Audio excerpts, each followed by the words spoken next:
的確，我哋全香港嘅長者人口比例咧不斷咁樣上升，而我哋區內咧係有唔少獨老、雙老同埋以老護老嘅家庭。而通過過往嘅地區工作啦，我哋發現去尋找獨居長者嘅數據咧，其實係存在一定嘅困難嘅。咁所以喺荃灣區議會嘅社會福利委員會，我哋上咗個議程，就係建議加強長者數據嘅收集。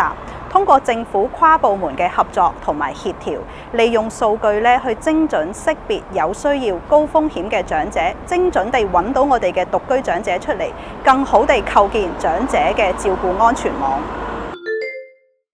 荃灣屬於我哋香港第一代嘅新市鎮，其實唔少設施咧都已經出現老化嘅情況，例如有滲水啊、外牆石屎剝落、消防系統唔符合規格等，唔單止影響市民嘅日常生活，亦都對市民同埋公眾咧會構成危險。所以我哋建議市建局加快地區重建規劃嘅研究，盡快落實呢個時間表，希望係可以提高地積比，吸引我哋嘅私人發展商咧參與地區重建。